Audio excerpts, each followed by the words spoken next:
যাও আইসক্রিম নিয়ে এসো, আমি ততক্ষণ ফোনটা সেরে নিচ্ছি।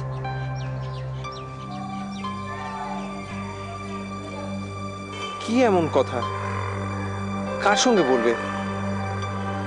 কি এমন গোপনীয়তা যে আমাকে আইসক্রিম আনতে পাঠিয়ে দিল?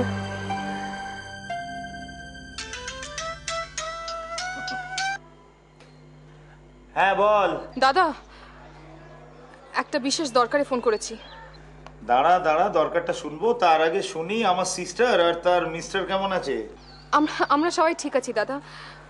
শোন না, আমার কিছু টাকার দরকার, এবং আজই দরকার। কত? 1 লাখ, আজ, এখন। এত টাকা কার জন্য লাগবে রে তানি? কি হয়েছে বলবি তো? এটা প্লিজ তুই আমাকে জিজ্ঞেস করিস না দাদা এখন। শুধু খেয়াল রাখিস রাজু আর বাবা যেন এটা ব্যাপারে কখনো না জানতে পারে। টাকাটা একটু প্লিজ তাড়াতাড়ি পাঠিয়ে দিস। টাকাটা পেলেই আমি সমস্যাটা মিটিয়ে দিতে পারবো। কখন কোথায় টাকাটা পাঠাতে? আচ্ছা, আমি পরে ফোন করে জেনে নিচ্ছি। রাখছি।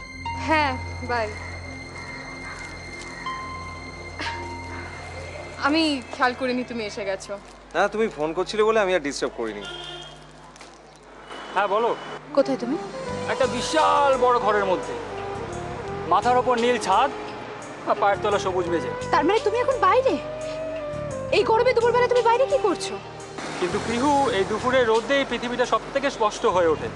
কান খোলা রেখে শোনো, আজ বিকেলে আমি তোমার সঙ্গে দেখা করবো। আজ বিকেলে? হ্যাঁ, আজ বিকেলে রাহো। সরি, আজ হবে না। আজকে সুমনের বোনের বিয়ে, আর আমাকে তো যেতেই হবে। অদ্ভুত অদ্ভুত বাহানা, ফটো তোলা, বিয়ে বাড়ি, সবকিছুই আছে। শুধু শুধু আমি নেই, তাই না? দেখো পিহু, একটা কথা মন দিয়ে শোনো, আজ আজ বিকেলে যদি তুমি আমার সঙ্গে দেখা না করো তাহলে কিন্তু রিলেশন কাট। শোনো পিহু, ব্যাস, রাখলাম।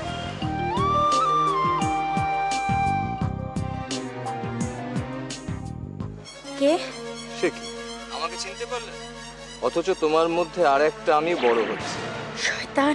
তুমি তো আমার অনুরাগ দেখেছো, রাগ দেখতে চাইবে? নিশ্চয়ই চাইবেন। ইমিডিয়েট জোগাড় করো, নাহলে আমার মিটার বাড়বে, আমার রাগের মিটার ক্রমশ বাড়বে। 1 থেকে 1.5 থেকে। বুঝেছি, তোকে ভাবতে হবে না, তোর টাকা তোর কাছে পৌঁছে যাবে।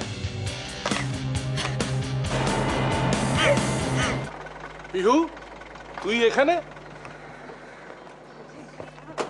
হ্যাঁ, মানে তুই এখানে কি করছিস? এমনি দাঁড়িয়ে আছি। হ্যাঁ, সে তো আমি দেখতেই পাচ্ছি। দাঁড়িয়ে আছিস কেন? কেন দাঁড়িয়ে আছি? এমনি এমনি দাঁড়িয়ে আছি। ও দাঁড়া দাঁড়া, আজকে মিছিলের জন্য তুই কোনো ট্যাক্সি ফ্যাক্সি পাচ্ছিস না? না হ্যাঁ হ্যাঁ হ্যাঁ তো হ্যাঁ, কিন্তু কিসের মিছিল যাচ্ছে আঙ্কেল? মূল্য বৃদ্ধির প্রতিবাদে মিছিল। এদের ধারণা যে মিছিল করে শহর স্তব্ধ করে দিলেই জিনিসপত্রের দাম সব পড়ে যাবে। হাস্যকর, একমাত্র এদেশেই এটা সম্ভব, বুঝলি? ঠিক, কিন্তু একটা প্রতিবাদ হওয়ার দরকার আঙ্কেল, নইলে নইলে ব্যাপারটা কিরকম টেকেন ফর গ্রান্টেড হয়ে যায়। আমিও ঠিক করেছি আজ আমি এটা প্রতিবাদ করব। ও, তার মানে তুই কারোর জন্য অপেক্ষা করছিস, তাই তো? হ্যাঁ হ্যাঁ, অপেক্ষা করছি তো। আমার সব বন্ধুরা আসবে।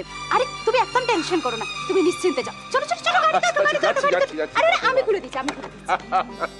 ঠিক আছে। অবশেষে এলি। কেন, বললাম তো আসবো, অলিগলি ঘুরে আসতে হলো, ওই জন্য একটু দেরি হলো।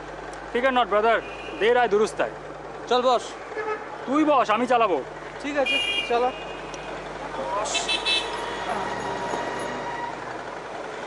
সরি রে, লালির আজকে বিয়ে, প্রচণ্ড তোর বিয়ে বাড়িতে কাজ, ওখান থেকে ডেকে আনতে হলো। থাক, তোমাকে আধিক্যতা দেখাতে হবে না। আসলে বিয়ে বাড়িতে কাজের লোকের খুব অভাব, জানিস তো। একা একা হাঁপিয়ে উঠেছি। তুই চ, গিয়ে কাজ করে দিবি। হ্যাঁ যাবো, তবে এখন নয়, একটা জরুরি কাজ আছে, সেরে আসি, তারপর তুই যা বলবি তাই হবে। মানে? মানে thanks for coming and thanks for the bike. চলি, যদি বেঁচে থাকি সন্ধ্যাবেলা দেখা হচ্ছে। সরি। আমি রাস্তায় হাঁটছি, আর চিন্তা করো না, আমি ঠিক বাড়ি পৌঁছে যাবো। ঠিক আছে, রাখছি।